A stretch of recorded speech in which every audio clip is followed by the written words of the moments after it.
This is our '89 Foxbody Mustang that we've dumped over $10,000 into in an attempt to double our horsepower. The last time we were on the dyno, well, we poked a little new hole in our oil pan, and now we're not making any horsepower. Oh God. Whoa! Bad things have happened. Oh, brother. But today, we're gonna fix that. Pull that bag, Mike. A new purple bottom end. Oh yeah, so today the plan is to take all the broken bits out of there and replace them with not broken bits. Then go back to the dyno and make double our horsepower. I will not be beaten. Let's try this again. Welcome to Bigtime. All right, so the plan today is to get this engine out, take it apart, figure out what all is damaged and what's reusable, and then reuse what we can and get it back together. Pretty simple plan. And along the way, I'd love to figure out exactly what went wrong in the first place, and then we can get back on the grind of doubling our horsepower, or at least beating our high score, which is like basically 300 right now, once. And then it kept going down. Did you already start loosening this header? What's that? Did you start loosening this header? Sure didn't. Oh. Something started loosening this header. Oh, good.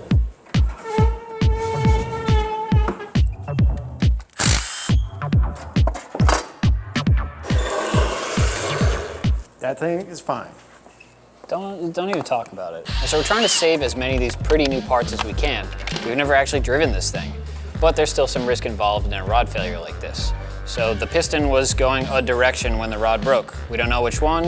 If it was on its way up, it can still bend a valve. Also, a rod flailing around in there can take out the cam. So we don't really know how good everything is until this is all apart. And the hole's in there, that's cool. Yes. Oh yeah. All these pretty parts. All right, while I was doing a little podcast, Mike got the engine a little more torn down, and now we're ready to pull off the heads and see if any damage is done to the underside of them. Keep your fingers crossed that everything's fine.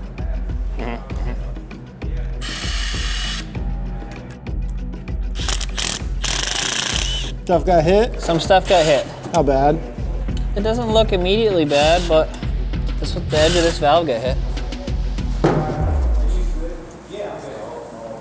And then there's a little trunkers here, and there's a bunch of gravel in there, because there's a witness mark on the piston.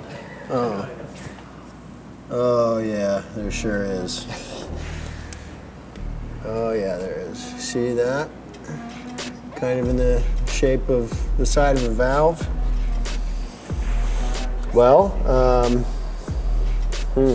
So, I bet that's bent. Should we see if it's like sealing as is? Or, Because if it's a little bent, then they'll fatigue over time, like because it'll seal shut, and it just eventually pops the head off, and then plays got real problems. yeah, just plays ping pong for a while. I don't know. Oh, I can see light around it. Can you see the light? Well, that means we got problems. We got a bent valve, which is probably as simple as just replacing the valve. I hope. We just got to get a valve now.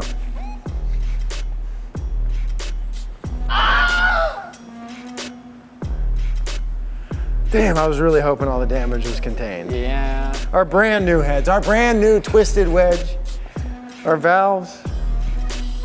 Christ. Is it magnetic gravel or not magnetic gravel? Does that almost look like a bit of valve stem? It's round, it's porcelain. Porcelain? Did it hit the... Oh. Did it hit the spark plug? The snout looked okay on that one. Oh, it broke the tip off the porcelain. Oh, son of a bitch. All right, so we found some bad news with the valves, but that's not gonna stop us. We're gonna get some new valves. So for now, we must soldier on and get our new bottom end together. New bottom end. New to us. I don't know if I mentioned this, but I paid $200 for the block and rotating assembly. So, all things considered, at least it's cheap. Glittery. So one of the other things we're gonna have to do is clean all the oiling bits that we're reusing, like the sandwich plate, the oil cooler, the lines, because we got a little bit of metal bits all throughout. Gotta get rid of that. What's the best way to clean these puppies? I thought you might say that. There's so many of them. I know.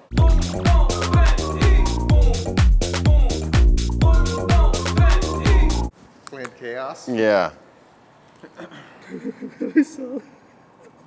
Where did it go? Well, here's a needle. Oh, that's not it. Dude, that's the floor. Are you helping? Are you looking? See. See, it's for learning. So you would learn not to do this. Yeah. Oh. Don't fuck with me. What do I win? Yes, just like I thought. Ew. Look at all the bits in that bottom corner. So the good news is our pan is savable. It's just gonna take a little bit of time and some welding. So, not the end of the world. This hole is really our biggest issue. We're gonna try to hammer this flat so it seals again, and then we'll weld that back up. Try to knock out some of these other dents and make sure they're not cracks. Then a thorough cleaning. We'll have an oil pan again. All right, all the lifters are finally cleaned out and they're put back together. Now all I gotta do is put all those little springs back in. Should be fun. Oh, is this even gonna stop on anything now that the cam's out? Fuck, my vice.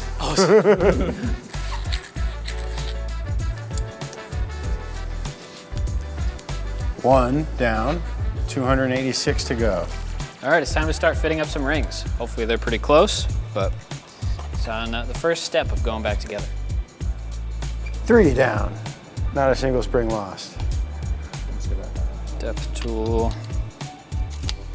Maybe? Oh, tighter. Okay, 24 it is, I guess.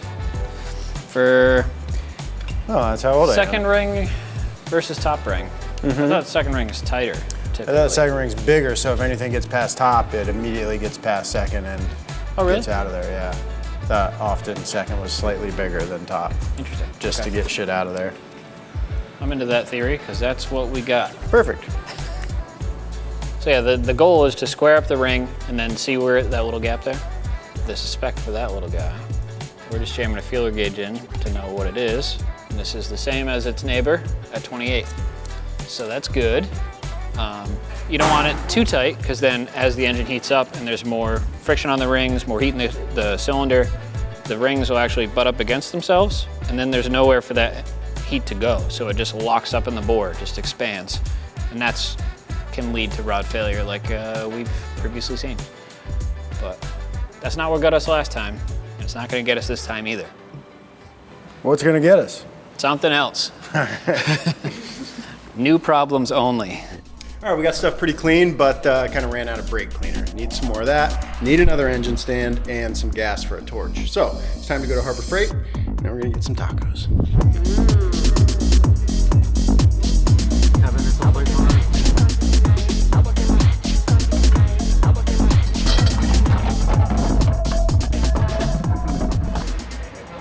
All right, it's time to put the engine back together. One of the first things we're gonna do is put the bearings in it. And so to do that, putting them in is pretty easy, but we gotta measure and make sure they're the right size and that we have the right amount of clearance between our crankshaft and our main bearings, and then our rod bearings as well. That clearance is basically the thickness of the oil film that will sort of support everything. That's what everything rides on, so you gotta get it just right. We're looking for 15 thousandths to 20 thousandths, and I've got this set up. Got the micrometer over there, which I used to set it up by measuring the crankshaft, and then I zeroed this to it, and now I'll measure this bearing, and any numbers on the positive side, that is our gap. So cross your fingers for 15 to 20 thousandths. And boom. If the rest measure out like that, we're in business. And I think they will.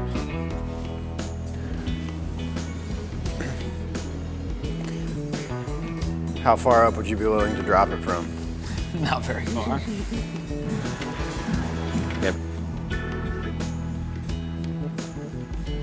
Big moment, we're about to put piston and rod number 1 in, and I'm having a bit of deja vu. Feels like we just did this. Yeah, I bet it would work. I bet it would. Whoa, look, a Chicago, what was that? Boston accent. Okay, so you can kind of see the importance of the direction. That's more for things that share a journal, like V8s like this, or I guess most V8 engines. But there's more space on one side of the bearing shell, like here. And that's because of the radius on the actual crank journal, so that it doesn't touch there. So it's offset so that these two ride up against each other, but this side has a little more space so it's not riding up the corner. That's why it matters. All right, right now we are bolting the bottom end together. We got the crankshaft in, pistons and rods are currently going in, and yeah, we're taking our time a little bit, you know, trying to make sure we don't meet the same fate twice. All right, new pump. We are not reusing the old pump. It looks the same, but it's over there.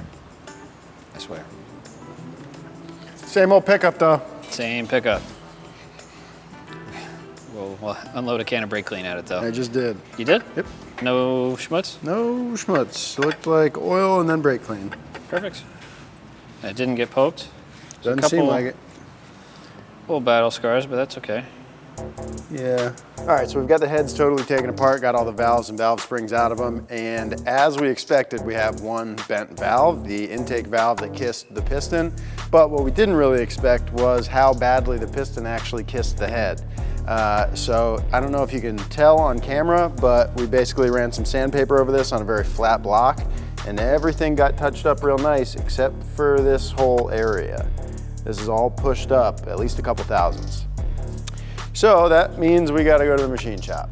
We gotta get these puppies decked, get them nice and flat again so that everything seals up. The concern here is that with that being pushed up, it's not putting the same pressure that it should be on the head gasket, and then everything can go awry, which is what we're trying to avoid this time. Not to sound dramatic, but there are very few products we feature that change the way we do things around here, and Quad Lock's one of them. Ever since we started using Quad Lock, we've been running them in all our cars, on all our bikes, on everything with an engine. And it's one of those systems that just works every single time. Once your phone's locked in, it's not moving. No rattling, no falling off, no where the heck is my phone moments. And that's why I think so many people swear by it. Quad Lock has over 100,000 five-star reviews, which seems crazy until you use it. Then it makes sense. It's one of those products where when you try it once, you go, oh yeah, that's it. I'm not going back to the cheap stuff.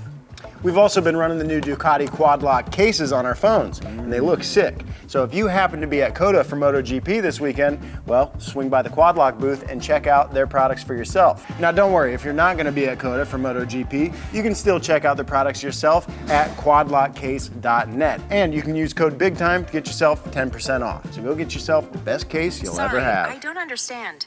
Why not? It's Quad Lock. It's the best case ever. You understand? The silence is deafening. All right, so the pan's all cleaned out. We got all the gravel out of it. Now we're gonna start getting these dents out and welding up some of these holes. So I'm gonna hammer this as straight as we can. Luckily we can use either of the two engines we have now to kind of gut check and make sure the flange is still good. But yeah, it shouldn't be a big deal.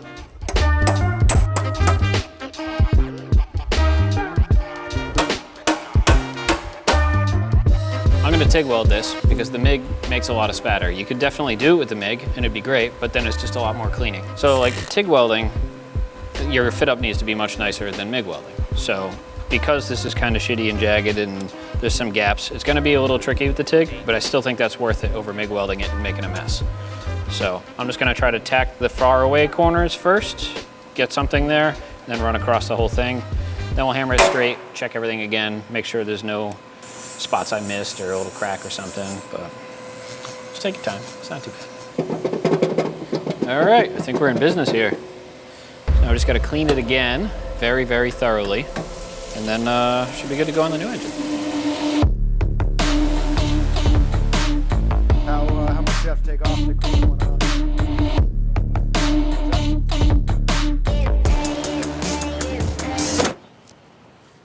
All right, so we got the heads back from the machine shop. They skimmed 0.006 off of the mating surface here to get things back in order. And while that was happening, I talked to the guys over at TrickFlow, and they were like, hey, let us just send you a new head. And I was like, oh, okay, twist my arm. So they're sending a new head that will be here in a day or two. And since I already had not only the smacked one, but the still good head already skimmed 0.006, we're gonna have to send the new head to the machine shop, get it skimmed, and then everything will be hunky-dory. So we're gonna put this head back together and then we'll wait for the other head to show up. Should be here by the end of the week. So basically all we gotta do is throw the valves and valve springs back in. There's one. 8 more to go.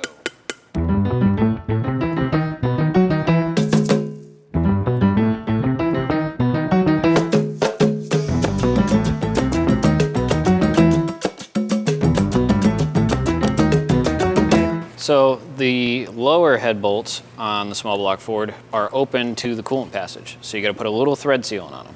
So we're doing just a little bit on there, so we don't have any coolant leaks outside the head.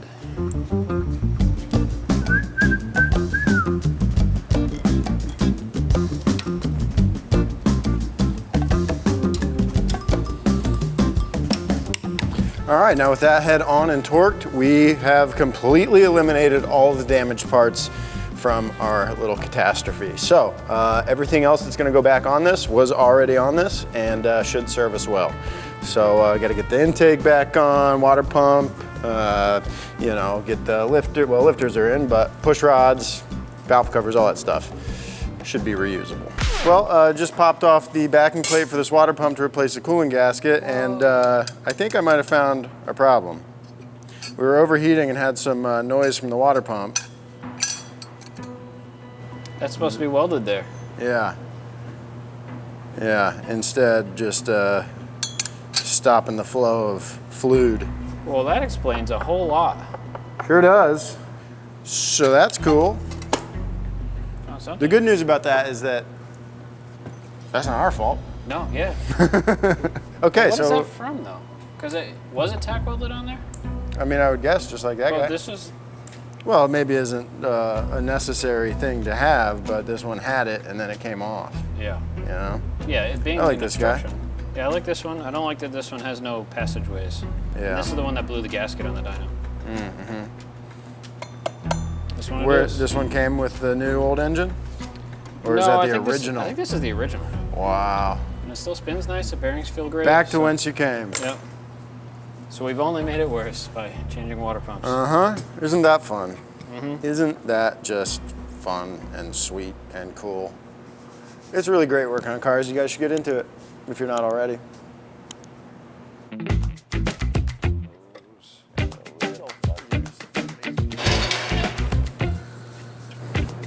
It's time. The last time. For a while, you know? Don't say things like that. That's a little much. All right, now we got the engine off the engine stand so we can put in the rear main seal, the pilot bearing, the flywheel, the clutch, the transmission, and then this thing's ready to go back in its home. So when you're installing the pressure plate, there's always a lot of wiggle, especially in these plastic guys, plastic alignment tools. So I usually, like, the weight of it brings it all the way down, I push it all the way up, and then try to pick the middle. You'll see with the pressure plate on, but it gives you a way better time putting the trans in. When you're holding a pressure plate, lean back to distribute the weight. Counterbalance.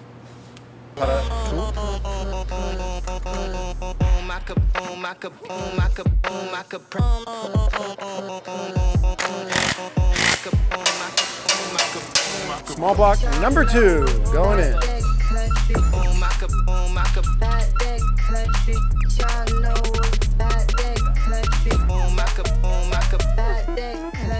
Tight. Like that. Okay. We've landed.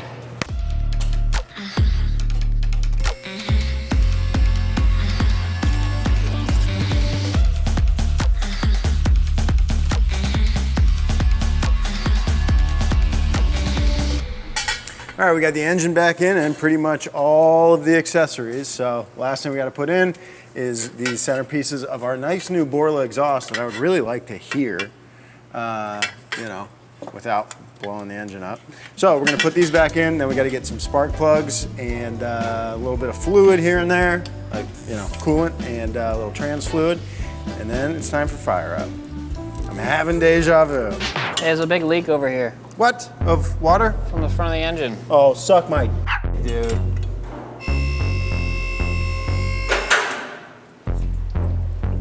She is pissing. All right, well, we got a little water leak from the 6 o'clock position on the water pump. That's cool. That's got to not leak, so.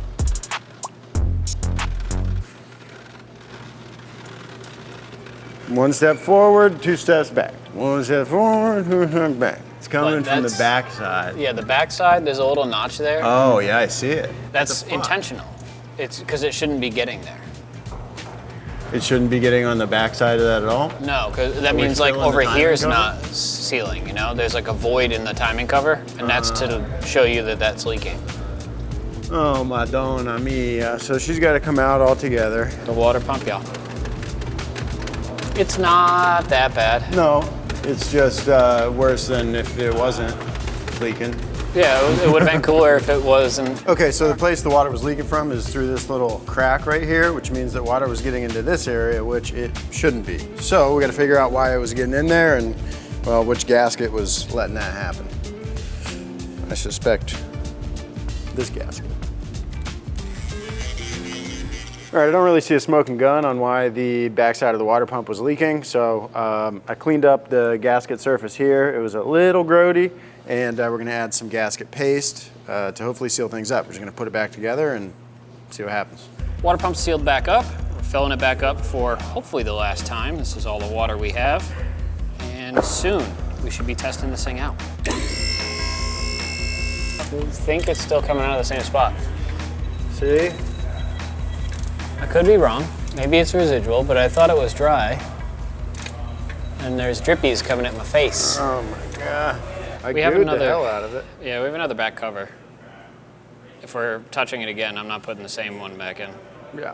Okay, of course, we're trying to reuse as much as we can, but it's leaking, man. So, new pump. Luckily, these things are cheap, but I have a feeling that might be part of the problem. It's like 50 bucks, not too bad, but this backing plate setup, the double gasket situation, leaves something to be desired.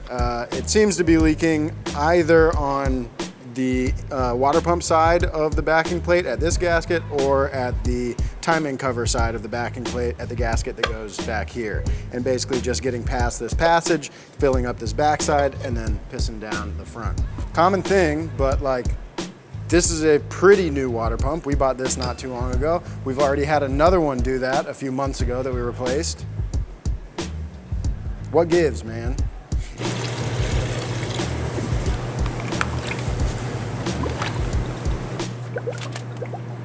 I swear I saw and heard bubbles from down yonder.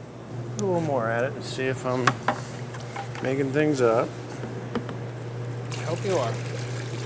I fear that I'm not. Yep. Oh, just pissing. Pissing crazy. Ooh. Uh-huh. Okay, we stuck the new water pump on with all the goo and all the gaskets, everything new. And now it's leaking from somewhere else. Is timing cover the problem? How? Well, I see what happened. This guy really wants to be over there. That was entirely our fault. Wrinkled? Oh my God, like this. Flipped off. But there's all sorts of schmoop there now.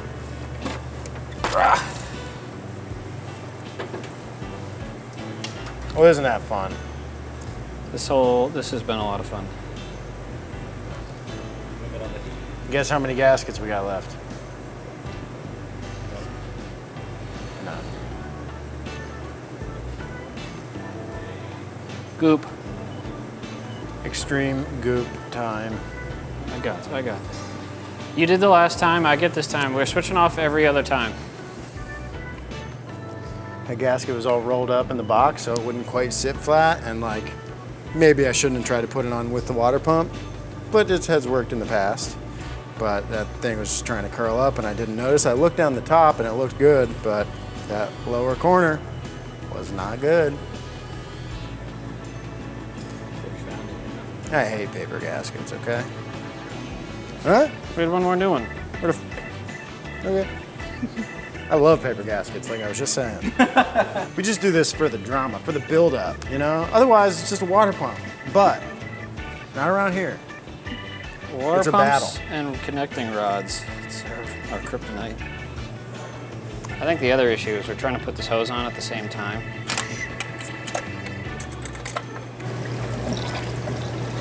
What's that? What's my confidence level? 100%. See no drippinating. So far, so dry. Okay, it's about time. We're gonna turn the key and see what happens. I think it's gonna start right up. Ready. Saw that coming. All right, yeah, the battery's a little bit dead. We got it on the charger. This is just building excitement, you know? A little tension. I'm only at 9.4. 9.4 now? Yeah. I think our battery's a little bit cooked. Steal the one from the 86? Yeah, I reckon. Okay. Let's try that again. Hit it? Uh-huh.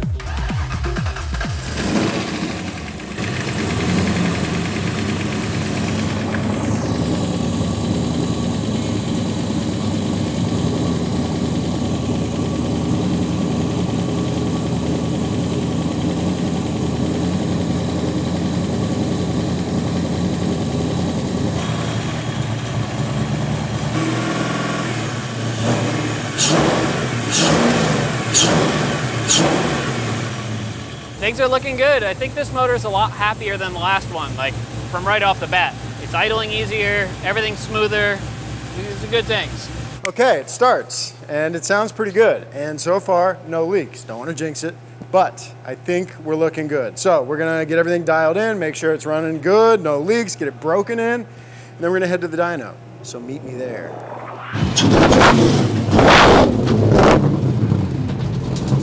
And we are back at Auto Talent with our man Koji to tune the Mustang. Now last time we were here, I remember Koji saying something along the lines of, it feels like it's seizing. I remember that.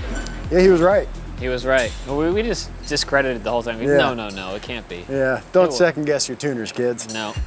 So anyway, we are back, and I think we're in better shape to make some numbers today. So, you know, as long as the car survives, I'll be happy, but I think we're gonna see higher numbers than we've seen yet. I think last time we made around 300 horsepower and eventually a little bit less than 300 horsepower, and our original goal was 382 horsepower. So I'd like to get a little closer to that today. But since we put the engine back together and have arrived here at the dyno, we did break the engine in. Mike drove around and did a little bit of street tuning, and it does feel pretty good. What do you think? Yeah, it feels way stronger than last time. I think Yeah. we had the bearing issue the entire time because I had to change a lot in the tune to make it run as good as it does now. So Yeah, now that it can spin a little more freely. yeah, less drag from the inside. Yeah, So, between that and the auto disassembled water pump. yes, that wasn't helping. Yeah. And then we've since learned there's something going on with the brake booster. So there's times it drags the brakes. So as long as we're aware of that, it should also help the numbers. Yeah, I already told Koji, I said, don't touch the brake pedal. And he said I wasn't gonna. Yeah, but still, yeah, now we know. All right, let's make some numbers. All right, we're gonna start doing some initial calibration. I forgot the cord for my laptop, which has the license to do the auto tuning feature. So Zach ran to go grab that cable, but we can start roughing it in now and get everything warmed up and ready to go.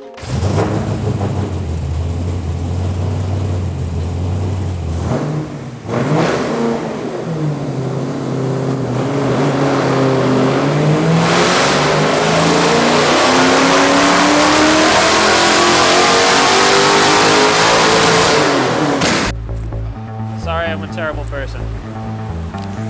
Quick trip to Walmart and Felipe's Fit. That thing is low.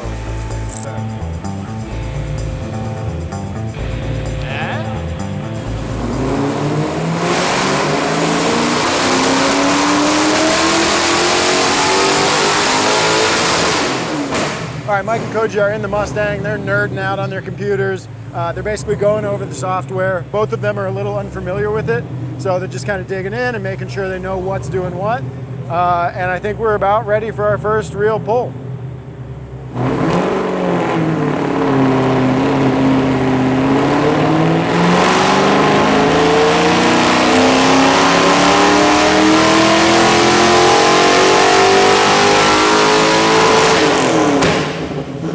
All right, we got a few runs down, and so far they've all been very consistent, which is good.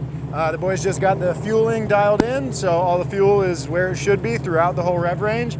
Now they're gonna mess with timing a little bit. Throw a little more timing advance at it, see if it makes a little more power. Keep doing that until it's not making more power. Back it off a hair, and then that's it. Then we'll find out what she makes.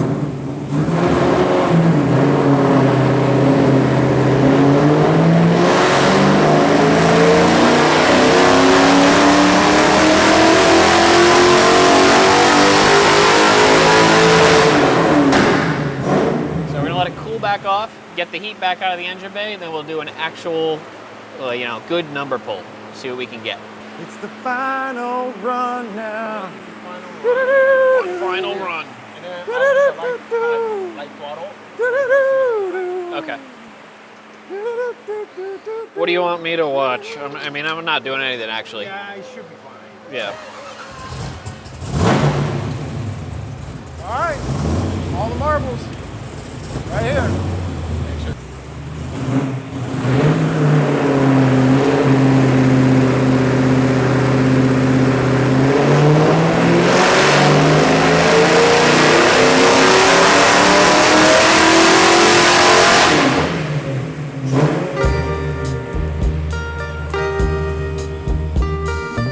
Okay, the final number was 329 horsepower and 329.44. You don't want to forget about it. Yeah, we need every bit we can get. We sure do. But that's a lot better than last time. A heck of a lot better. Yeah, I mean, not only are the numbers better, but runs were consistent, run over run. Nothing came off of or out of the engine. True. Unintentionally. Yep, no new weird noises. No new weird noises. It sounds awesome, and the fireballs are pretty cool. They are pretty cool. How was your experience in car? I learned quite a bit, and Yeah? we tuned many things. So Okay, there's good. quite a bit further in depth than I've really gone with an engine like this before. Sure. So like, you know, we did full VE tuning, got everything pretty close. Yep. Did sweeps back and forth trying to find the power. Yeah. So Turns yeah, out- go through the process briefly. So like you're looking at fueling first. Well, right off the rip, you're looking at fueling, making sure it's safe and happy, and everything's what it needs to be.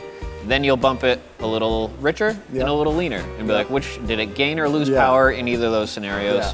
And And if it does neither, go back to the middle. Or? then go back to rich and safe. Yeah. You know, as long as it's not excessive. Right. So once fuel's dialed in, then you're looking at timing, Correct. ignition timing. Then we just kind of, you can look at the shape of the graph, and there we had a couple weird dips, and then like it was starting to fall off. So you Yeah. can add in some timing up top where it's Right. starting to Fill taper out those off. dips a little Find bit. out the dips and try to add a little bit there. Then do the same, add some timing, add a couple degrees. If it picks up power, cool. If it doesn't pick up much, or when it stops picking up Yeah. much, then like, well, go back Yeah. to safety. Send her back down a step or two. Correct, yeah. Okay. And then what?